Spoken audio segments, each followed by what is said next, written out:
let's take a trip back to summer camp because we are going to be re-ranking all 4 Sleepaway Camp movies from the Sleepaway Camp franchise. Shall we?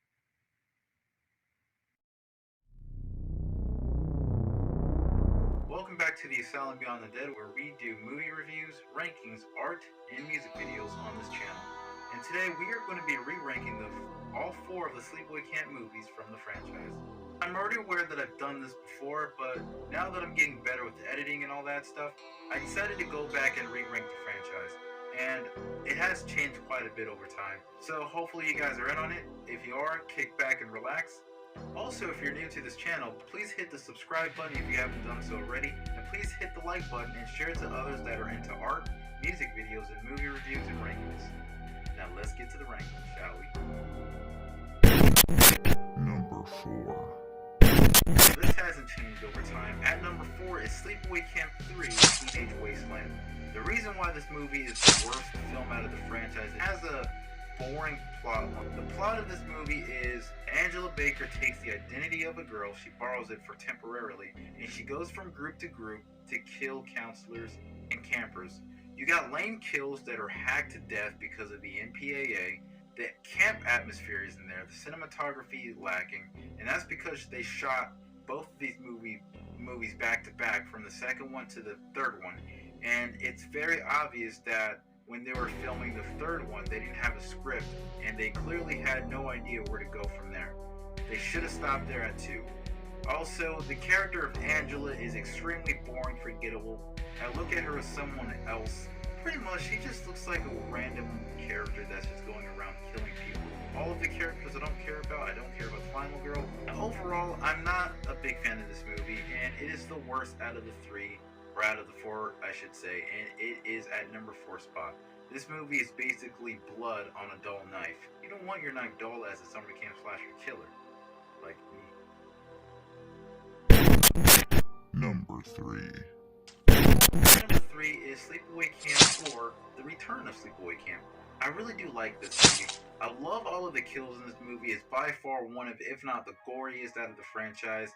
Someone's face getting eaten by rats, deep fry kill, face explosion. I mean, I really love the deep fry kill. It's pretty cool and effective, and it's a really cool practical effect. I think some of the acting is pretty good for what it was at the time, and I really love the cinematography and the camp atmosphere that this film has. And overall, the storyline is not that bad. But here's where the storyline starts to get lackluster. The whole subplot of this movie is where you get like a mysterious killer, and you don't know who it is. They're going around killing everybody in this movie. I think you can already find out what's already wrong with this.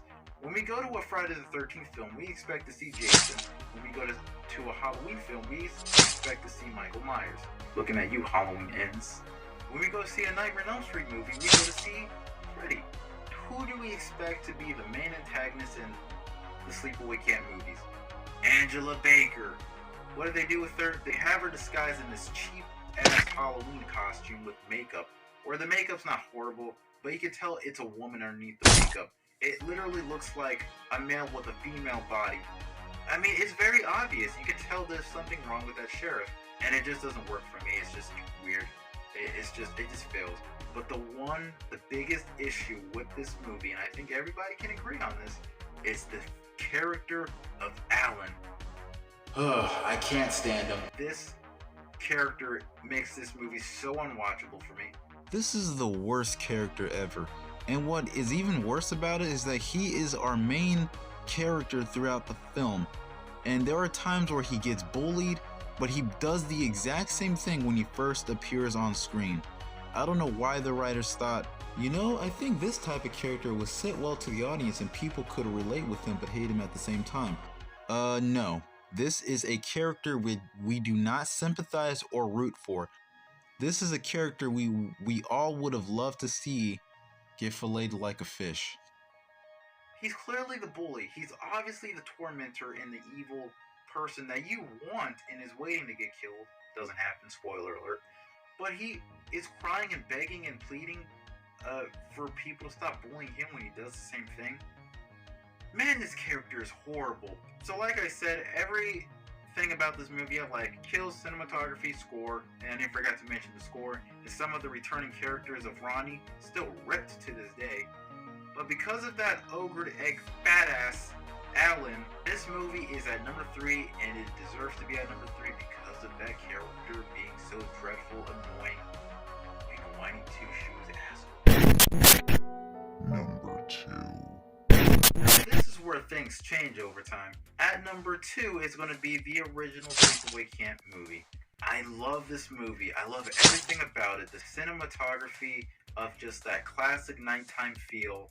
No blues and no fog effects in it, which I like in every slasher movie. But this movie doesn't really need that. The camp atmosphere is there. Some of the acting is really good. It really feels like a great 80s slasher movie that is popcorn filled everywhere. The practical effects. Felissa Rose's performance as this quiet camper. You don't suspect her doing a single thing, even though there are some killers out there that don't talk like Michael Jason. But there's something off-putting about her, even though we fully believe that she's not the killer, at least so we think, or so we thought. And Felissa Rose does a fantastic job of playing this character. The score in this movie is great. It's amazing. The kills, a hot boiling water kill was pretty cool. The practical effects in that scene is pretty epic. Arrow to the throat, people getting stabbed so viciously, the bee kill and all that stuff. Amazing. Everything about this movie is great. And that ending, that shocking twist, that was a really shocking ending. I never expected the movie was going to end like that. That really jumped out at me, and it was unexpected. I didn't see it coming because she makes that iconic face. This movie, it just screams quality gold. It is amazing, classic, cliche, but that's what you need in a summer camp slasher movie. So at number 2 is Sleepaway Camp, the original film. Amazing, and I would watch this every time I go to camp. Number 1. At number 1, campers and counselors, is Sleepaway Camp 2, Unhappy Campers. I love and adore this movie. If you haven't seen my channel or my other videos in the past, love this movie. This movie screams summer camp slasher 80s horror. I love the cinematography, the blue lights and all that stuff. I love the camp atmosphere. The kills are amazing. And the character of Angela Baker is used, and she is perfect in this film to where she's no longer the quiet girl anymore. She's more confident and she talks, but she's still up to evil revenge. I love the scene where two guys are going to play a prank on her, but one of them is dressed up as Freddy Krueger, while the other one is dressed up as Jason, while Angela surprises both of them, mostly the guy in the hockey mask, dressed up as the Texas Chainsaw wielding maniac Leatherface. And she chainsaws him and slashes the other one's throat. The score in this movie is pretty good. The only downside to it is I feel like the ending was pretty horrible and rushed. It taking place in the day, I didn't quite buy into that. But overall, this is an amazing slaughterfest movie that is amazing, and I recommend to people that love cliche summer camp slasher films that has comedy but still screams 80s horror. And I love this movie. It is at my number 1 spot, and I will never change my mind, and that's where it would stay. My number 1 summer camp slasher movie of this franchise. And that was my re-ranking of all 4 Sleepaway Camp movies and the Sleepaway Camp saga. What do you guys think of this ranking? Do you like this one, or do you like the original? Do you like this one, new and improved version?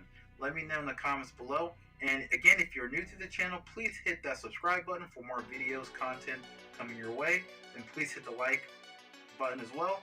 And make sure you subscribe to this channel, or else your sleeping bag will be your body bag.